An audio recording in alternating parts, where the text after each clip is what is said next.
Okay, so I'm going to talk about two specific things in terms of LOC overarching strategies, and hopefully I can get done with that in like 35, 40 minutes, and then I can use the rest of the time just for Q&A. So for any LOC questions you have, I can answer those. So with that, let's get going. So the first thing I want to talk about is how to run multiple conditional strategies and how to do that in a functional way without seeming like you're doing it wrong. Does everyone know what a conditional strategy is? Is there any questions on that, first and foremost? All right? Just to be clear, a conditional strategy is a strategy that on the opposition you don't have to go for. You can use it as a way to bifurcate time, but you do not have to defend it throughout the entirety of the debate round. An example of this would be reading a disad and a counterplan, so reading politics and a Supreme Court counterplan while also reading some sort of critical argument like, I don't know, cat bad. Bad with examples. So, and only going for one of them in the member of opposition speech because they're conditional. You do not have to defend them. So running multiple conditional strategies. Why do you run multiple conditional strategies? The main reason is it gives you more options to win the debate. If you're the opposition team, your job used to be to prove the resolution untrue. That's no longer the case. Your job now is to defend your interpretation of the best policy option. And sometimes that situation, or maybe not best policy option, but the best counter option to the plan text, because just simply defeating the plan text is no longer an option under net benefits. You have to provide some sort of world counter to the affirmative world that is more net advantageous. That is very difficult without having some sort of advocacy text, like a counterplan text or an alternative. So having more conditional strategies increases your ability to offer counter worlds or counter situations to the affirmative, which subsequently gives you a better chance of winning the debate.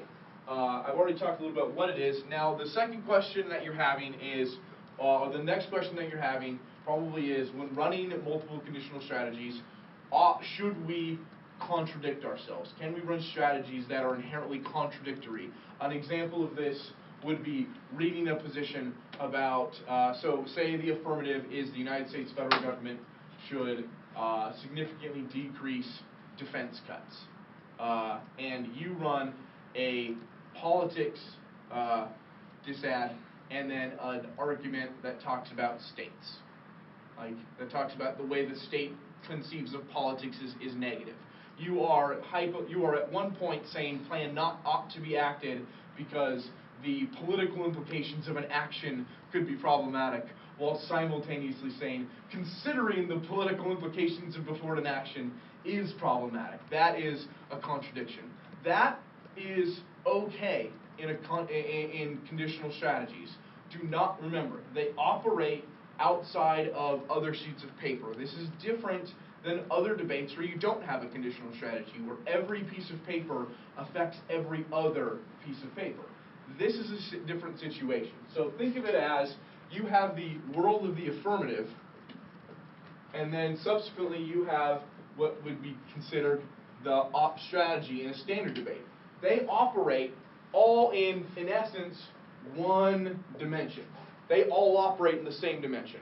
This is different in against when you have multiple competing advocacies, where you have op strategy 1, which exists in its dimension, and then you have opposition strategy 2, which exists in its dimension.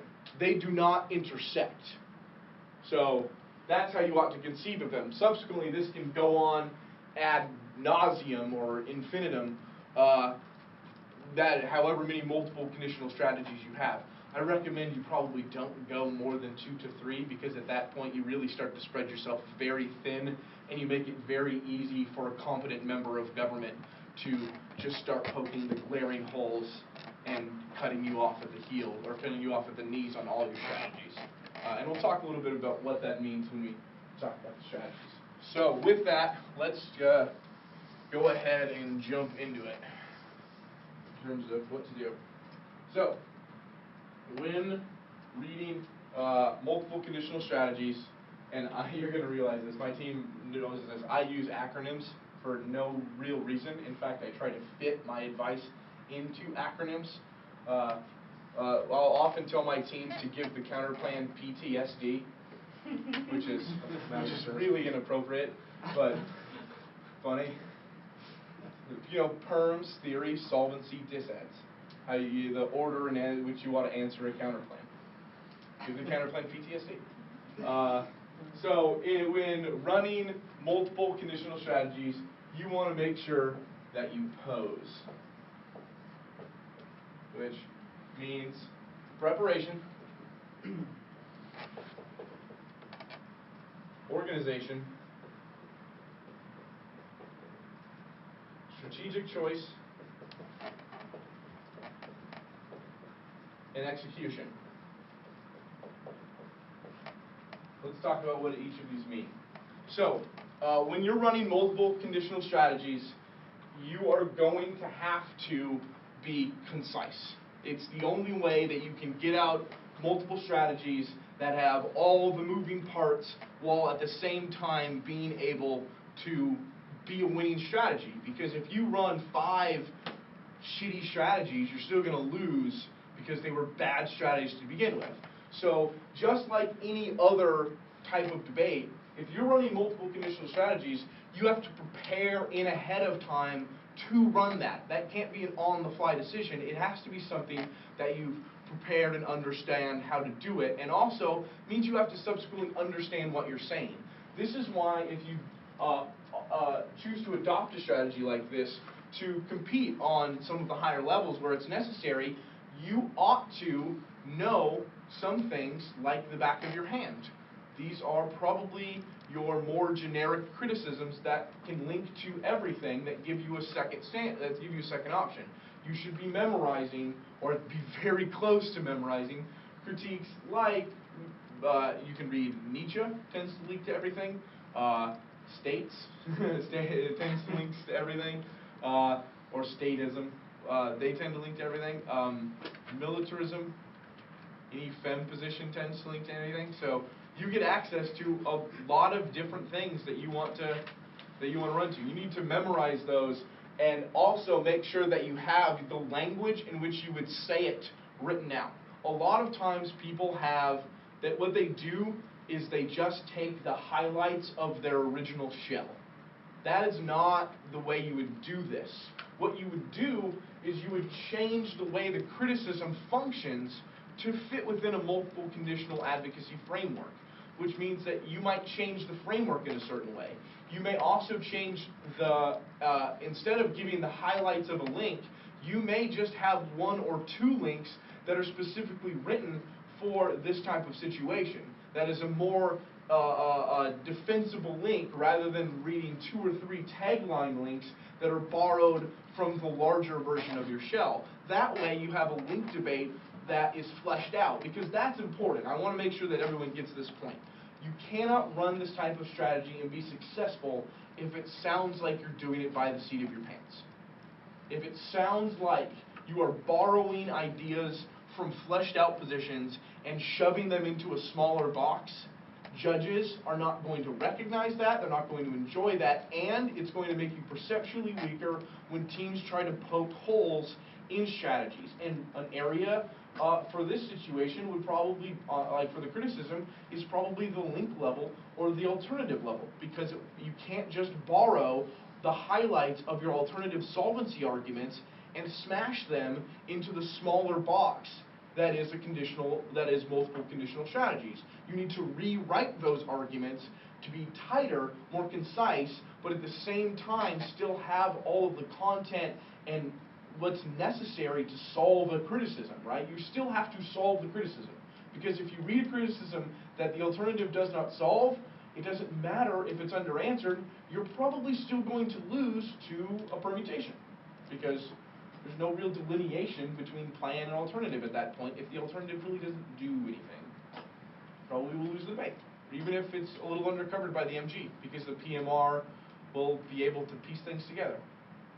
So make sure that you don't just take your shell and smash it into a smaller box, rewrite the ideas to fit the strategy. All right? Okay, that is all the preparation ahead of time. So I just want to make sure that that's clear that if you're going to run these types of strategies, plan ahead and write strategies to fit this. Not take existing strategies and smash them together in prep time. That doesn't, you wouldn't, think of it as if it was another debate and you had a resolution and you were like, well, let's take this disad, this counterplan, and this disad from these disparate files that are tangentially related and smash them into one coherent strategy. You wouldn't do that for a straight up LOC with one strategy. Why would you do it with a multiple conditional strategy? It's lazy, and when you're lazy, you lose. So preparation. Organization. This deals with that critical moment in determining what you want to run and also how you want to run it. And a lot of the times people will just, there isn't a lot of rhyme or reason to choosing the order of arguments. And I'll give you an example of why this can be problematic. If you, people may choose to run counterplans early or alternative or criticisms early in order to make sure that there isn't a concern with the plan text, and that is okay. The problem is that if you choose, you may have that feeling to do that when running multiple conditional strategies. The problem is that organizational choice can become problematic if you are running a counterplan, because you read your counterplan first and then you read your disad. One, if you're going to have that make sense, you have to give away the game on your disad before you even read it. Because in order to avoid the disad on the counterplan, you have to read an argument as to why you avoid the disad. As soon as you do that, you've given away, you know, what the disad is. You've given away that the disad is going to be. You've just told them what the link is. And that's super important when answering a politics disad, because it allows you to frame, the reason why people lose politics disads is because they're unable to frame the arguments within the story in the MG. So there's the politics story and there's the arguments, and they work together. But the way the story functions and the way you want to understand the story doesn't ever really become clear until the member of opposition. That's the beauty of politics disads, is that you kind of get to shift the goalpost in the MO. Well, if you give the MG a head start on what the link scenario is going to be, that allows them to frame what all of your uniqueness arguments are going to be, because they may deal with specific voting blocks, they may deal with specific wedge issues. Either way, you give them a head start. That's why when you read strategies like this, you have to make sure that you're organized and know that you want to read the politics disad or whatever disad you're trying to avoid first, because then you don't allow them to contextualize uniqueness arguments to a pre-understood story. It means that they're ahead of the debate where they should be. They should have to be catching up to what the story of the disad was as you move on to the counterplan. The problem is that that leaves you susceptible to reading advocacy text too late in the speech. That is why you have to make sure that you have proper organization when you run these types of strategies, so you don't make minuscule mistakes like that. Because even though that is a small mistake, it is a mistake that will lose you the round. Teams will win debates on you didn't take a question on plain text. And that's bullshit. You should lose a debate for that, and you will lose a debate where you had a good strategy because you did not properly organize and expect. Because you have to organize and understand what this strategy is going to encounter in the debate. And you're going to have to answer at least 2 questions because you're reading at least 2 advocacy texts. So you have to prepare and understand that. So you have to make sure that you properly organize to 1, make sure that you don't give away the strategy, but simultaneously 2, plan and organize your strategy to make sure that you avoid any problems with reading the text too late. Any questions up to this point? Cool. All right.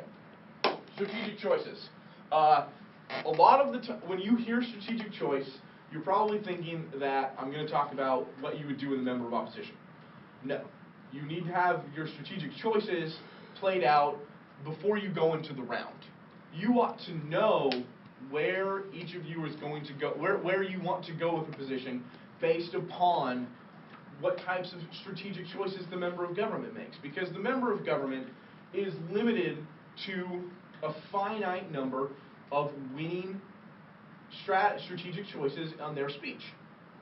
And you, as the member of, as the opposition team, can organize and prepare for those choices and plan out what strategic choice you will make and what arguments you will read based upon that strategic choice. For example, if they, one winning strategic choice for a member of government on any multiple conditional strategy is just impact turns.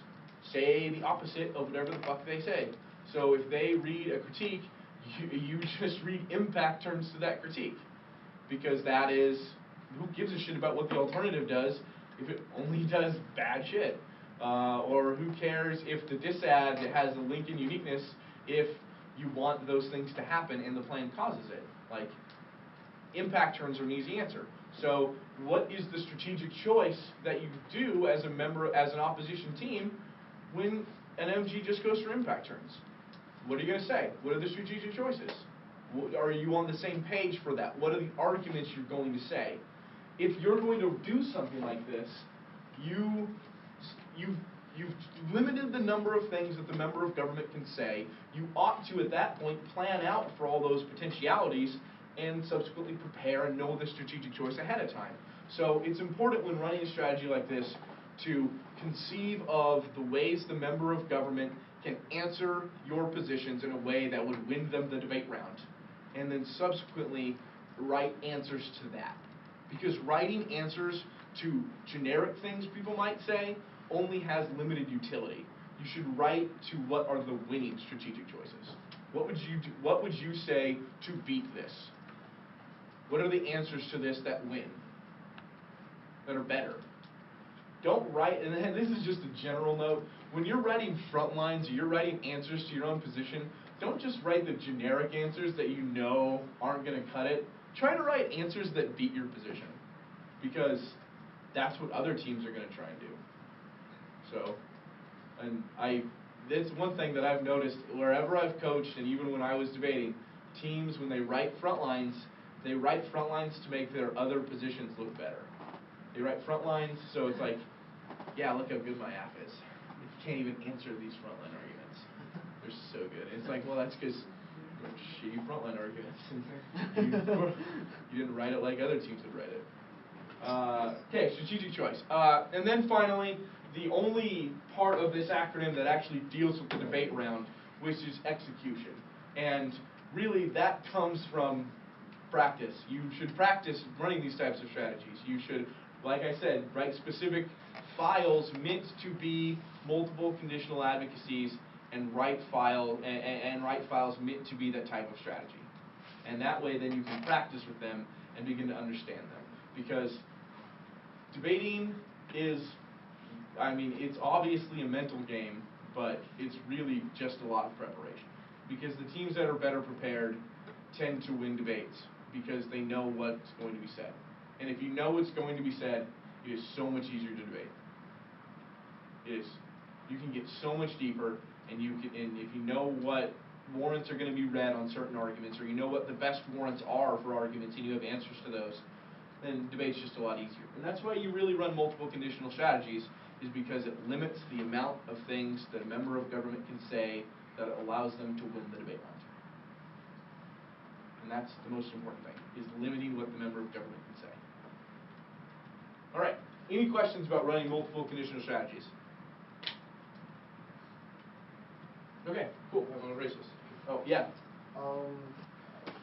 What do you think are good ways of putting, it's not necessarily like spikes into the arguments, but making the MG answer the politics scenario in a way that relinks them into the K, or vice versa? Okay, so that is a situation that you should not worry about. You should not, I would not write the positions wanting or expecting that to happen. I would write the positions in a way that makes sure that the affirmative links to the criticism regardless of any post-rhetoric in the round, or any rhetoric in the round that happens, because the way that I would conceive of it is that the easy answer that the PMR would go for is that type of rhetoric is obviously conditional in a world where your strategies are. So any argument that you are attempting to link that we said in relation to the politics they said doesn't matter here. That is a completely different separate piece of paper. And think back to the dimensions diagram. That exists in its own dimension. Yeah. It doesn't interact with this piece of paper. It interacts with this piece of paper as an argument, as you said, but the context for that argument doesn't exist in that dimension. The argument without the reason for the argument to exist exists. Does that make sense? Yeah. Okay, so that's why I wouldn't worry about trying to do that, because it's not going to help you as much. It's probably not going to be an argument that's going to help you really win the debate. Yeah, I would just add a little bit of that. Yeah. Besides that and theory, do you think there are other areas or other ways in which negative teams can get in trouble for doing that, like where they can get themselves into trouble by leading contradictory strategies? I mean, I should preface this by saying different judges will have different thresholds for contradictory strategies. I am one of the people who doesn't. The argument is the same basic underpinnings of negation theory. Is the purpose of the negative is to prove that the affirmative is a bad idea. If that is our burden, then it is probably improper and probably bad for debate to in some way hamper that burden, because that is the goal of that is what we ought to do, right? That is the goal of the debate. Then to say that you cannot contradict is a shift in the goalposts halfway through the game. So it's probably I have no problem with it. Yeah. When you have multiple strategies that contradict, you try to keep them like extremely separate, so you're not like trying to like cross the fight MG answers back and forth. You want to keep them separate and then make choices in your next speech in the bar. Yeah, I mean you should always conceive of your strategies as separate strategies. They are option A and option B, and never the twain shall meet. Like, you shouldn't consider that. You should think of them as separate options. And so if people make the argument that your strategies are contradictory, the very first thing that you should do in your MO after an overview as to why you're going to win the debate round is dispensing with those arguments by explaining negation theory and explaining why that's fair. And why all you have to do is prove the affirmative is a bad idea. That is the burden of the debate. And you should defend that. Your job is to prove the affirmative is a bad idea. There are already constraints on that, like you can't prove it with an idea that isn't competitive. You can't prove it with an idea that isn't real. Like, you can't use magic to prove the affirmative is a bad idea. So to say that we can't have more than one option when we have an already pretty difficult burden that is constantly constrained by the strategic choices of the affirmative, because your strategic choices are constrained by how the affirmative chooses to interpret the resolution. They've already had their chance to hypotest. That is the aff. To say that we cannot hypothetically test the affirmative when they get to hypothetically test the resolution is an unfair burden, and is probably not reciprocal at that point. To allow you allow the affirmative the affirmative gets to hypotest the resolution, you should be able to hypothetically test the affirmative. Yeah. How do you choose which ones you continue through or kick? The number one thing that will lead you that way is based off the mistakes the MG makes. And I don't mean to be facetious, but that you'll recognize, like, in any position naturally has areas that if go unanswered you can use to win the debate. A critique, if someone does not, unless they're reading impact turns, if they read link turns and some impact D and don't answer the alternative in any substantive way, they've just lost the debate. Like, you're gonna win on there's no perm. Here's why you still link. Here's why you've lost the debate. Like, the number one reason is to just look and capitalize on mistakes that people make. But that also, the real way after that is that all belies in this strategic choice based off how people answer it. So you want to put your strategies up against the best that you or your team can do and write in answers to it, and then subsequently say how would we answer this? Or in this situation, what would we do? Like, if a team was really good at running impact turns, and that's all they did, you might say, okay, we're going to jettison the criticism because that's a lot of shit to work through, but it's a little bit easier for us to go, these impact turns are parallel on the disad, so let's minimize them, re-explain our original impacts, and make this an impact debate. And that may be a better option than going for the criticism in that situation. So it's all based on your strategic choice and what you want to do ought to really be planned out ahead of time outside of glaring mess-ups by the MG. You should always, and this is another thing, you should always write everything as if the other team is not fucking up.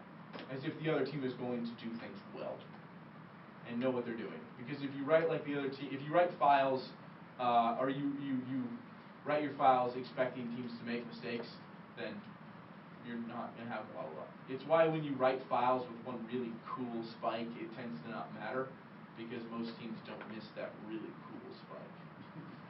Yeah. What's the best way for keeping out of the strategy that you don't go for? Just like Not kick out of any position? talking about it anymore. It's conditional. If they don't have theory, not talking about it anymore is a good option. Or the real quick answer of, it's conditional. None of this matters. That dimension of the debate just went away. And then you can maybe make like a Star Wars joke about a great amount of life going out. A great light being extinguished somewhere in the universe. Yeah. And also you can just extend like uniqueness times two. Yeah. Like, Well, I mean, if you're talking about a disad, that'd be different. Yeah. A disad, you kick out of it like you would a disad. But if it's an advocacy text, you just can stop talking about it. It just goes away. Yeah. What if there's offense on it? It's conditional. It doesn't matter. It just goes away. Conditional means you do not have to defend it. So even if they've turned it, you Nope. It is conditional. That is, we do not have to defend it. It is. You have to run. You have to say that conditionality is bad. The interpretation of conditionality is we're allowed to run as many strategies as we want, and we don't have to defend them if we don't want to. Because that just means that that hypothetical test of the affirmative was not true. That doesn't mean that the affirmative is not a bad idea. Yeah. So would you run like framework arguments at the top of something, or all It of would them about you can choose to do it however you're more comfortable. If you want to get those arguments out ahead of time, and here's why conditionality is good, that's okay. The other way to handle that is to have a really good MO block and tell the PMR to fucking bring it on and go for that theory block if you want. Because you're going to have a fair amount of time because you're still going to kick something because it's conditional. So you'll have time to write a really, really good block of answers to why conditionality is bad. And there's a lot of really good reasons why conditionality is good. So if you can defend, it's just whatever you're more comfortable with. I'm fine with either way. I understand the strategic utility of both choices. So either one's fine. Yeah. I haven't seen it as often. What's the strategic, from your point of view, of doing dispo? I always think that dispositionality is essentially conditionality, because the way that I have always understood dispositionality is if there is a permutation on it, you can kick it no matter what. Well, that just allows you to run cheater counter plans. So the AF is whatever. So the AF is the United States federal government should invest $500 million in algae biofuels. The counter plan is the United States federal government should invest $500 million in switchgrass biofuels, and Israel-Palestine should sign a peace treaty. If you permit, they get to kick it out no matter what. If you don't permit, you've lost the debate, because the only way that you could still get access to that offense and make it dispositional is to not read a permutation, which you're fucked, because they've solved Israel-Palestine. So dispositional is basically conditional. All you have to do is cheat. So, yeah, I just don't. I've never understood dispositionality. It seems like that's like a pretty glaring problem with how it's framed and theoretical reasons. It assumes that people aren't going to be dicks, which, come on. Like, behavioral economics has taught us anything. People are fuckheads. So, yeah. Any other questions about multiple conditional advocacies? Or strategies, not just advocacies. All right, I'm going to move on then. We have, oh shit, we have like half an hour. And I probably need to wrap up a little early. You know, I was going to talk about running advantage counterplans, but the more I think about it, the more I think I don't think anyone should do that, and it's not a great option. So let's just go ahead and switch to Q&A. So, let's just do that. So who has questions about any LOC question that they'd like to ask? Don't all go once. Yeah. What do you think is a good, so like before you were talking about, not packing a really complicated argument into a short version that sucks and doesn't make much sense.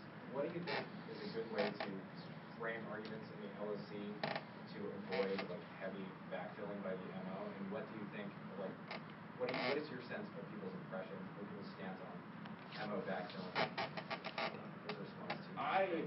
I think that most people are. The problem is that they really can't. If there's not an argument made why MO backfilling is bad, it's very difficult for a critic to judge that in any way other than that argument is okay, because there hasn't really been a development in Parley outside of the PMR kits answers.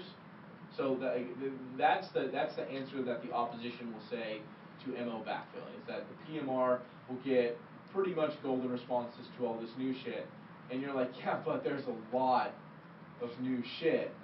So that is a problem, because the way to answer that is a big theoretical debate that honestly takes a lot of time to really be effective, because any theoretical argument that you make, any theoretical objection to a strategy or position, it takes a while for a community to accept that idea or to discard that idea. It took a little while for things like specs to go away. They just kind of dissipated, or delay counterplans. They were huge, and then they started to dissipate as the community changed its mind about that theoretical question. Yeah? What was like a good place to start to be able to like work through multiple conditional strategies that are contradictory if you don't have like coaching resources like that type of strategy? So I'm a little confused. So what is the best way to start creating contradictory strategies? Yeah. Well, the way that I've always conceived about doing it is that you want to write strategies that. So first off, anytime you write it in context of a resolution or of a topic area or something like that, based upon what you're writing your assignment for.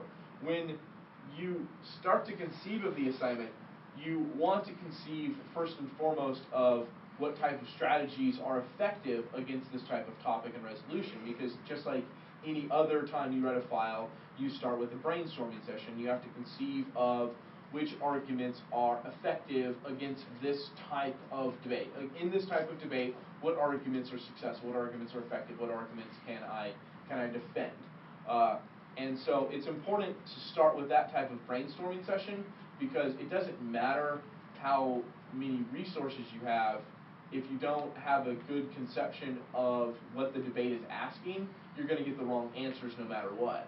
So you have to make sure that you're asking the right questions about the debate before you move into these larger, to the smaller questions of, you know, what are the exact strategies I want to say, or what are the exact warrants I want to write. It has to deal with this larger question of which strategies are effective here. And then from there, you're able to, you know, fill in the blanks as to what types of positions I could run in this situation. And there are different tandems or triads of conditional strategies, but the obvious conditional strategy and the one that's most commonly deployed is the counterplan disadd strategy and a criticism strategy. Those are, that is probably the overwhelming majority of conditional strategy tandems. There might be a procedural in there as well. But you can also run, you know, 2 criticisms or 2 counterplan disadd strategies if you like, but certainly the most used tandem is criticism and a counterplan disadd strategy, or a straight up strategy if you so choose. But counterplans are pretty sweet, and I recommend using them. They make the debate a lot easier on the opposition. They're basically cheating. A little bit, but it's okay, we allow it. So from there,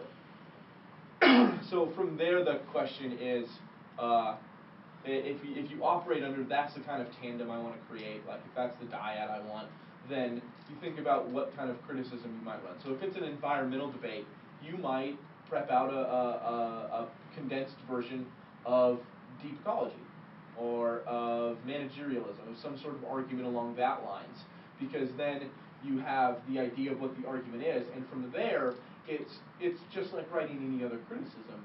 It's just condensing and making the language more concise. And in criticisms, a lot of the time what that is getting rid of the for me, postmodern nonsense, which is just words mashed together and they're supposed to mean something without really a deeper explanation. In this, you just say the ideas. It's actually, I think this is why conditional strategies are a great option for schools that are less funded and have worse resources, because you just get, that's the great thing about Parlay, you don't have to cite it, you just have to state the ideas and then justify why that idea is true. So when you're writing a criticism that is like that, you don't have to write the thesis from some novel or from some seminal tome. What you just need to do is say, here is the idea that we're going to defend. Here is why that idea is good. Here is why you violated that idea. Here is the impact of violating that idea. Here is the policy, or not the policy, here is the alternative we would endorse to uphold this idea.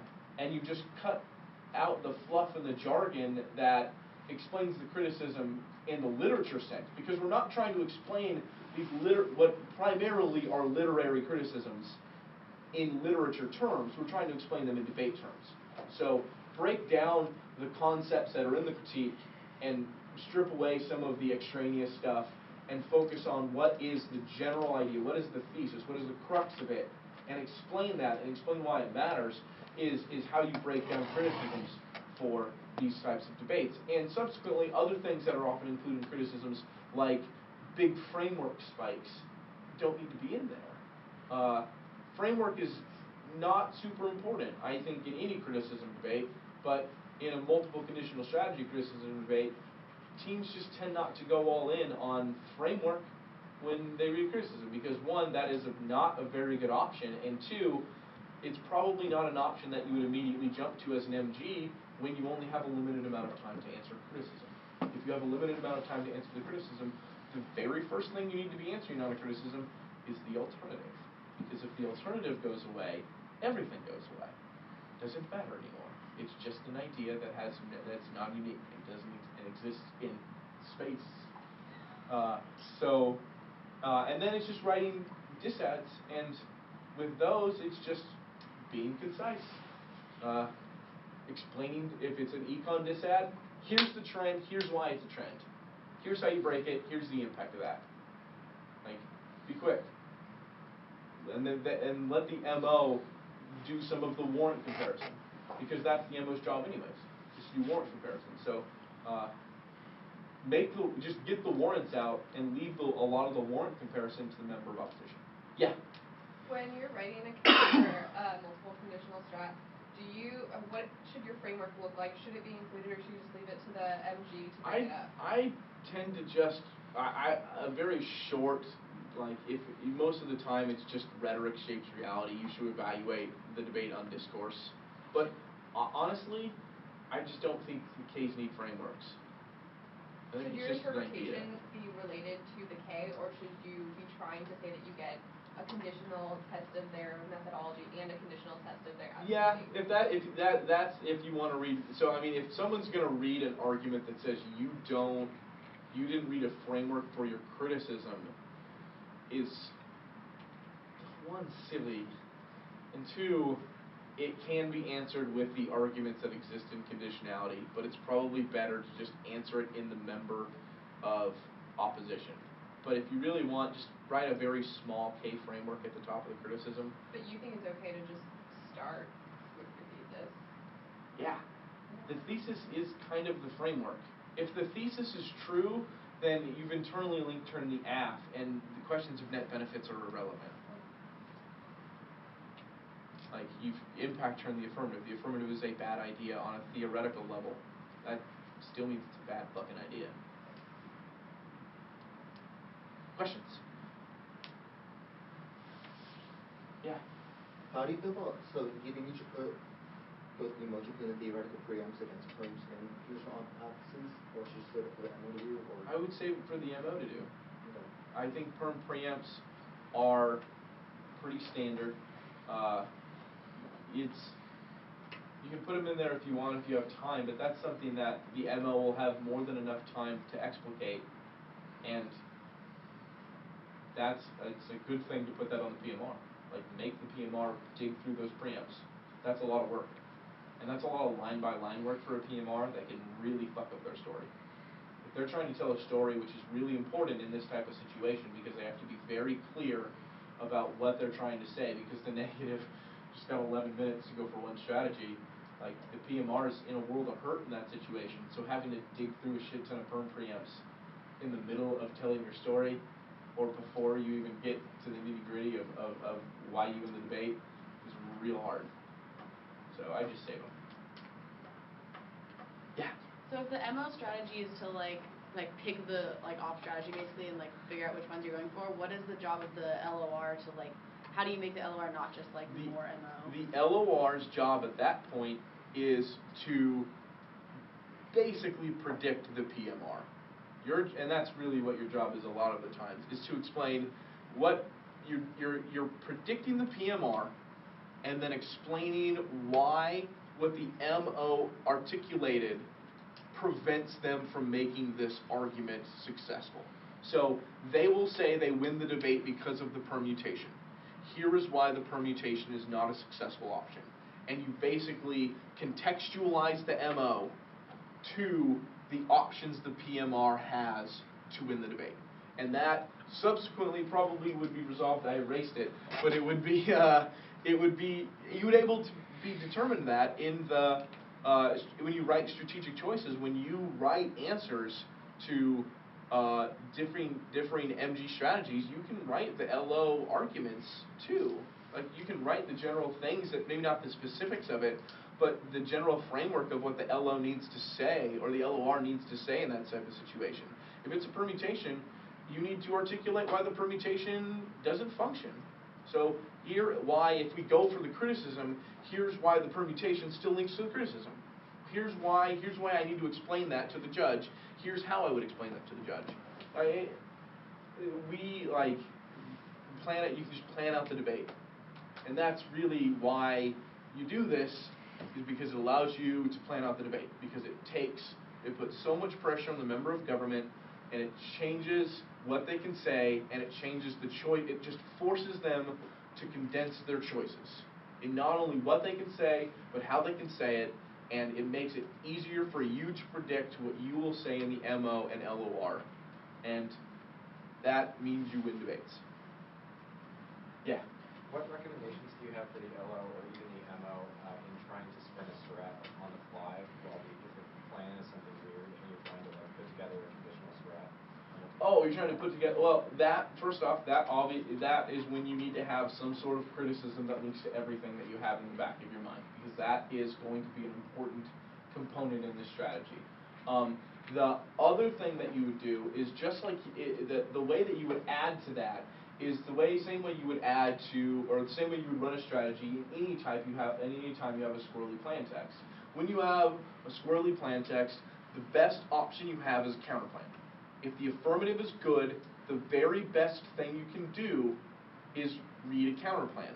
Your natural instincts, for a lot of people's natural instincts, is to think of a procedural argument because it's easier and it's quicker. People tend to go to that path of least resistance and think procedural argument. That is a bad instinct. You don't want to do that. If someone has a tight affirmative, you want to read a counterplan. You would then have to look at the generic types of counterplans. These are actor and process. So, if someone is reading a very tight counterplan or a very tight affirmative that involves the federal government, see if the states can do it. I know it's cheap and easy, but it steals their ass, and now you've changed the debate about from this tiny affirmative and does it link to things to a counterplan dissad debate, which is way better for you because you've now made it a dissad debate. You've now made it about federalism, which admittedly is a stupid dissad, but it's defendable, and that's all that matters. You can just if you have a good federalism shell and you have a good MO answers to federalism, you can read states and FISM to everything. Yeah. Would you be willing to give us an example of like a resolution and then how you would look at it pre-round and sort of try to figure out what multiplication you Okay, think of? so let's take this morning's resolution. So the United States federal government should significantly decrease its dependency on foreign oil. The very, very first thing that I would think of is what kind of criticisms could I run here, and any type of criticism dealing with managerialism or the environment are certainly an option. Any type of criticism that deals with neoliberalism is certainly an option. Talking about the ways in which we use trade. Imperialism. Yeah, it's certainly some sort of colonialism position in the ways in which we use oil imports as a way to control and control states is certainly an option. Absolutely. Yeah, certainly you have some access to some Foucault type arguments about using power between states. I'm sure that Stephen in his morning lecture talked about how states use power. You can use that. So that's the first thing I would do is try to think of what type of criticism, and then you immediately have to think of what type of opposition ground do I have, and how can I make that a coherent strategy? So, reducing its dependence on foreign oil, first off, you insulate all of your aft ground by making some sort of T position about how you have to directly affect the importation of oil from foreign sources. That is meant to insulate your ground against affirmatives that just decrease oil consumption at large, because decreasing oil consumption at large is not topical. You should make that the case. So that way, then doing that, you've insulated your ground, but you still have the criticism if the T doesn't work out. But you've insulated your ground to now start writing disads that deal with decreasing access to foreign oil sales. So the first thing that you can think of is what are the political implications, the very first thing that you should think of is what will the affirmative say after that, is what is the affirmative going to say on a straight up type of consideration. So they may, some predictable affirmatives may be to just set the overall amount of imported oil at a certain rate. So we will only import this many barrels of oil. They could hypothetically do more oil production domestically, and that's probably I think that's defendably topical for decreasing foreign oil, because the literature base certainly seems to put those two at odds to the point where I think it would be a predictable affirmative. The other thing you could do alternative energy investment is not topical. Not topical. because it conflates any oil consumption with foreign oil consumption. All it does is decrease oil consumption at large, not directly decrease foreign oil consumption. Words matter. Foreign in that resolution matters, and should be used as a topicality. So I think I mean, it's different from most judges, but I'm inclined to believe that that's not a topical alternative in that situation. So you can also ban imports from a certain country. A couple instances of this would probably be banning it from maybe Venezuela would be an option. You can always do some sort of thing with Saudi Arabia. They could decrease it as a way to send a message. So the general thing that you have access to is links that come from the main thing that you have access to is links that come from geopolitical implications, because it's a foreign question. It deals with state-to-state context, so larger geopolitical questions. So the question are, where is there defendable ground that has advantages to it? There is certainly defendable ground in decreasing oil exports from areas where there is existing violence or corruption. So trying to decrease oil exports from Nigeria, Venezuela, Saudi Arabia, Egypt would be a potential option here right now. Any situation like that. So try to think about what are the political implications from each of those decisions. From there, you probably pick one or two of those political decisions and write a dissent about that. And say, okay, what is the political implication of decreasing oil imports from Venezuela? You probably have them cozy up to China. Is that a winnable argument? Well, what's the uniqueness level on that? Not the best, but arguably defendable.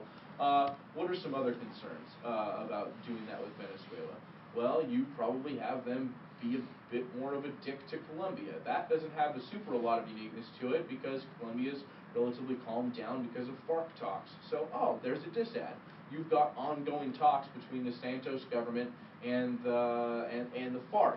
Having Venezuela be super pissed because the United States is no longer buying its oil causes economic shocks, forces some sort of regional action to reassert its dominance, to avert domestic crisis, anything like that, makes the likelihood of messing with those FARC-Santos talks collapse. Why is that bad? Probably some more. So there's a disad. Then you fill out the links from there. Saudi Arabia, you've got, cooperation over terrorism. Like, that's an easy one. Like, Saudi Arabia, they want us to kill Muslims they don't like. And they'll help us, as long as we continue to buy their oil, hand over fist.